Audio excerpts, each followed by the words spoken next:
Shalom saudara yang dikasihi Tuhan, selamat pagi. Senang dan bahagia rasanya karena masih bisa menyapa saudara di pagi yang indah ini. Doa dan harapan saya bahwa saudara semua dalam keadaan sehat, dalam keadaan baik tentunya, penuh dengan sukacita, diberkati Tuhan untuk sepanjang hari ini saudara. Puji Tuhan, kita masih diberi anugerah hari baru oleh Tuhan pagi ini, tentu dengan berkat-berkat Tuhan yang baru yang bisa kita nikmati di sepanjang hari ini. Namun sebelumnya kami tetap berharap bahwa saudara akan tetap bisa membantu kami dalam pengembangan pelayanan ini dengan selalu mau membagikan renungan ini kepada yang lain supaya banyak juga orang bisa menonton saudaraku. Dan juga memberikan komentar yang baik di link YouTube kami. Like dan subscribe ya bagi saudara yang belum melakukannya sebagai bentuk dukungan untuk pengembangan pelayanan ini. Itulah harapan kami, saudaraku. Mari kita bersama-sama mengembangkan pelayanan ini. Saudaraku yang dikasihi Tuhan, mari pagi ini kita bersyukur kita diberikan kesempatan lagi oleh Tuhan bisa menikmati lawatan Tuhan lewat firman yang akan kita renungkan. Namun sebelumnya mari kita berdoa terlebih dahulu. Bapa, kami bersyukur untuk kebaikan Tuhan yang telah memimpin hidup kami sepanjang malam, juga sudah menganugerahkan kepada kami hari baru pagi ini. Berkati dan pimpinlah kami oleh Roh Kudus-Mu Tuhan, sehingga kami boleh berjalan dalam kemenangan Kristus di sepanjang hari ini. Dalam nama Tuhan Yesus kami berdoa. Amin. Saudaraku yang dikasihi Tuhan, firman Tuhan yang menjadi dasar renungan kita pada pagi hari ini, saya siapkan satu ayat dari kitab Mazmur 92 ayat yang ke-6. Demikian bunyi firman Tuhan bagi kita. Betapa besarnya pekerjaan-pekerjaan-Mu ya Tuhan, dan sangat dalamnya rancangan-rancangan-Mu. Demikian saudara, topik renungan kita pada pagi hari ini yaitu proses itu membutuhkan waktu. Ini yang saya sampaikan kepada kita pada pagi hari ini saudaraku. Dikisahkan bahwa ada oleh tekanan pergumulan hidup yang berat, seorang pria mengambil keputusan untuk berhenti. Ini yang akan kita lihat, yaitu berhenti dari pekerjaannya, berhenti dari hubungannya dengan sesama, dan berhenti dengan kehidupan rohaninya. Dia putuskan, saya berhenti karena beratnya hidup yang sedang menerpa hidupnya saat itu. Lalu setelah itu dia mengambil keputusan berhenti. Dia memutuskan untuk pergi ke hutan dan berencana di sana dia akan berbicara dengan Tuhan untuk yang terakhir kalinya. Itulah yang dia harapkan. Lalu dalam keputusasaannya setelah dia sampai di hutan saudara, di sana dia berteriak dengan begitu keras dan dia berkata kepada Tuhan, Tuhan, ya. Nah, dia berteriak seperti itu. Berikan kepadaku satu alasan saja supaya aku tidak berhenti. Itulah yang dia sampaikan kepada Tuhan dengan teriak yang keras sekali, saudara. Berikan aku satu alasan supaya aku tidak berhenti.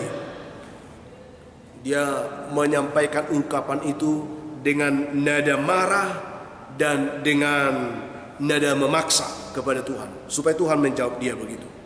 Lalu saudaraku, Tuhan mendengar seruan dan permohonan pria tersebut. Dan pada saat itu juga Tuhan pun menyapa pria itu dengan sebuah jawaban yang mengejutkan dirinya. Tuhan katakan seperti, anakku, coba lihat sekelilingmu dulu. Apakah engkau memperhatikan tanaman pakis dan bambu yang ada di hutan ini? Karena kebetulan di sana ada banyak pakis dan bambu. Lalu dengan segera saudaraku, pria itu menjawab Tuhan. Dia katakan, ya Tuhan, aku memperhatikannya. Lalu Tuhan berkata kembali kepadanya, apakah engkau tahu bahwa ketika aku pertama kali menanam baik pakis dan bambu itu, aku sungguh-sungguh merawat keduanya dan memelihara mereka dengan baik. Aku memberi mereka cahaya, aku berikan air yang cukup sehingga mereka dapat hidup dan bertumbuh sampai seperti sekarang ini. Lalu coba perhatikan pakis-pakis itu.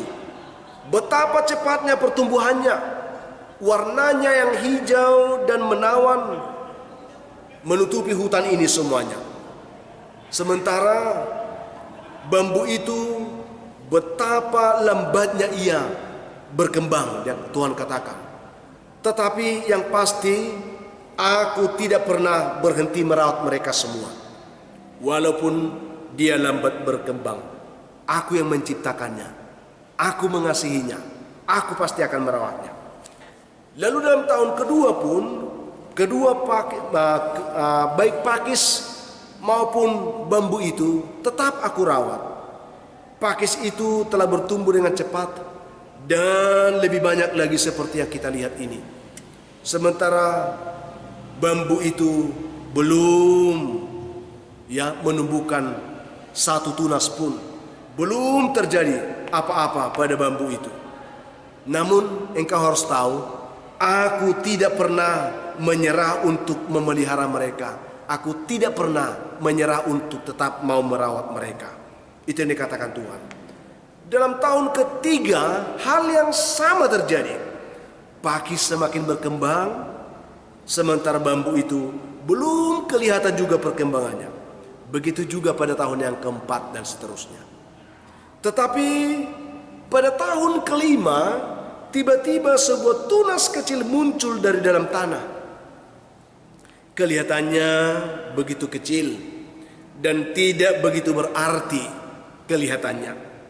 Namun 6 bulan kemudian, bambu kecil itu telah tumbuh mencapai ketinggian lebih dari 10 meter.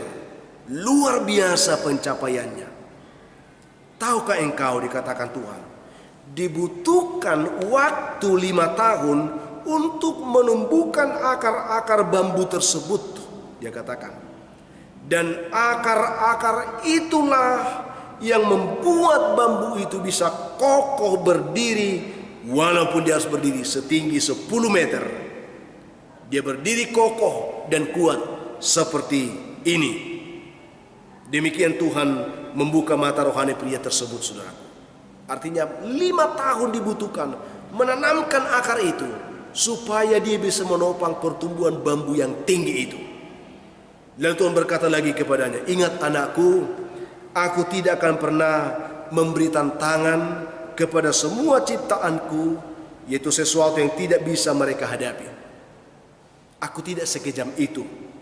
Dan tahukah engkau bahwa lewat semua pergumulan yang engkau hadapi saat ini, sebenarnya engkau sedang ditolong untuk menumbuhkan akar-akar imanmu. Itu yang dikatakan. Sebagaimana aku aku tidak pernah menyerah terhadap bambu-bambu itu, aku juga tidak akan pernah menyerah terhadapmu.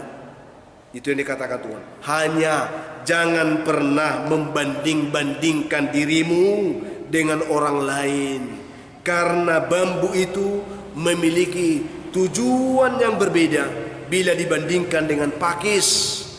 Tetapi keduanya dapat membuat hutan ini menjadi lebih indah dan asri. Dan Tuhan berkata lagi kepada pria itu, dikatakan, saudaraku, ingat anakku, saat akarmu itu telah kuat, maka tibalah saatnya di mana engkau akan bertumbuh sangat tinggi seperti bambu itu, jika engkau tidak berhenti dan menyerah seperti ini. Saat akarmu itu, akar imanmu itu telah kuat, maka engkau bertumbuh tinggi, seperti bambu itu, asal engkau tidak menyerah, dikatakan. Asal engkau tidak berhenti seperti ini. Mendengar perkataan Tuhan itu, saudaraku, pria itu pun bertanya, seberapa tinggi Tuhan aku harus bertumbuh? Itu yang ditanyakannya, saudaraku. Lalu Tuhan balik bertanya, sampai berapa tinggi kamu melihat bambu-bambu itu dapat bertumbuh? Coba perhatikan. Dan pria itu pun menjawab, setinggi yang mereka mampu, Tuhan. Itu yang dikatakan oleh pria itu. Lalu Tuhan menjawab pria itu dengan lembut, ya, demikianlah dirimu. Muliakan aku dengan pertumbuhanmu setinggi yang engkau dapat capai. setinggi yang engkau mampu. Lalu Tuhan meninggalkan pria itu di hutan tersebut, dan pria itu pun, saudaraku, akhirnya pulang dengan kesadaran bahwa Tuhan ternyata tidak pernah menyerah, tidak pernah berhenti terhadap kelemahan dan kekurangan yang dialaminya. Tidak pernah berhenti dan menyerah. Akhirnya setelah itu ia bangkit kembali. Dia memulai kembali semua kehidupannya dengan pengertian yang baru dari Tuhan tentang kehidupan ini sendiri. Saudara yang dikasihi Tuhan, kita tadi belajar tentang proses itu membutuhkan waktu, saudara. Jadi tidak perlu terburu-buru. Ikutilah waktu Tuhan, karena Tuhan tahu waktu yang terbaik bagi kita untuk menolong kita, menopang kita, membantu kita, ya, memberkati kita, saudaraku. Ini penting bagi kita. Betapa banyak hal dalam hidup kita ini yang sering membuat kita dilemahkan, ya, yang sering membuat kita hidup dalam keputusasaan, hilang harap, ya, dan bahkan kita sering berkata dalam kehidupan kita ini, saudaraku, aku tidak berarti lagi, aku tidak berguna lagi, aku sudah gagal dalam hidup ini. Hanya karena yang kita dapat tidak seperti yang kita harapkan. Apakah memang benar seperti itu? Apakah kita sudah gagal? Belum tentu, saudaraku.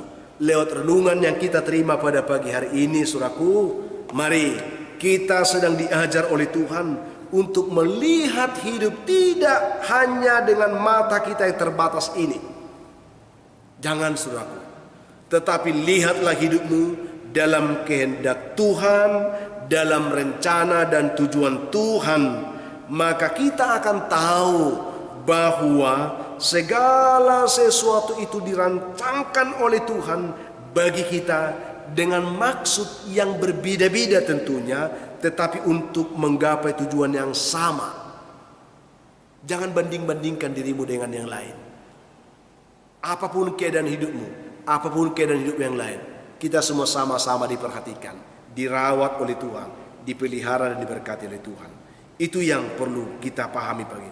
Untuk menggapai tujuan yang sama itu, yaitu, ya, kalau kita perhatikan di sini, supaya kita semua dapat bersyukur dan memuliakan Tuhan, mengakui segala pekerjaan Tuhan dalam hidup kita, bahwa kita tidak melangkah sendiri, bahwa ada Tuhan yang selalu mengaturkan segala sesuatu menurut kehendaknya bagi kita. Kita tidak hidup dari diri kita dan dari tujuan serta pikiran kita. Mari, saudaraku, kita menyadari itu untuk kita bisa bersyukur, dan kita tetap taat dan setia, tekun menantikan waktu Tuhan membentuk hidup kita, menggapai pertumbuhan iman kita dengan baik, tentu di dalam dan bersama-sama dengan Tuhan. Jadi, saudaraku, jangan pernah menyerah dan jangan pernah menyesali hidup apapun yang sedang kita alami, tetapi jalanilah hidup ini dengan selalu bersyukur, dengan selalu bersuka cita di dalam Tuhan.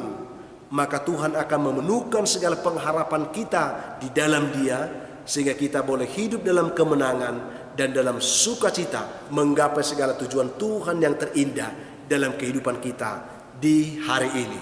Tuhan memberkati saudara semua dengan renungan kita pagi ini. Mari kita berdoa. Tuhan, kami bersyukur untuk kebaikan-Mu yang telah menyapa kami, yang telah memberkati kami.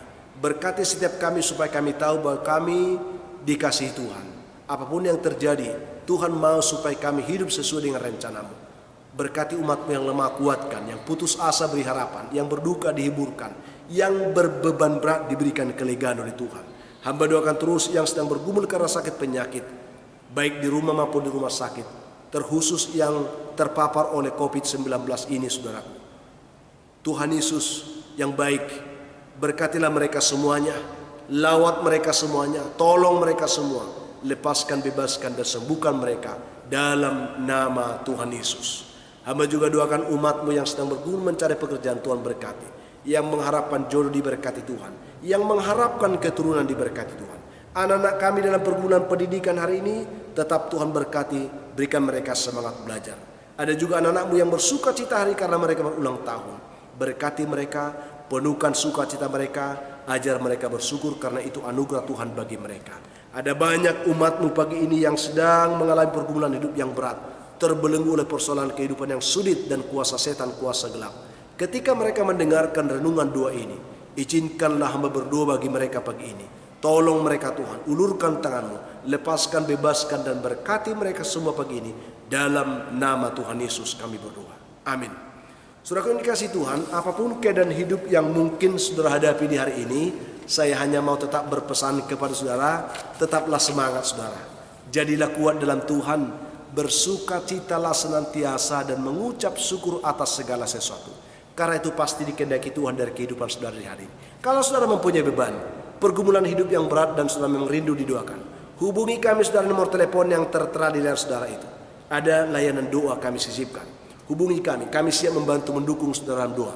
Itu komitmen kami. Dan kalau saudara diberkati Tuhan lewat renungan ini, kami berharap saudara akan bagikan itu kepada yang lain, supaya banyak juga orang menonton dan mereka diberkati. Akhirnya saya Pendeta Linti Dongoran, Pendeta GKP Jemaat Khusus Horisan Medan, menyampaikan sampai jumpa di kesempatan lain saudaraku. Tuhan memberkati saudara di hari ini. Shalom.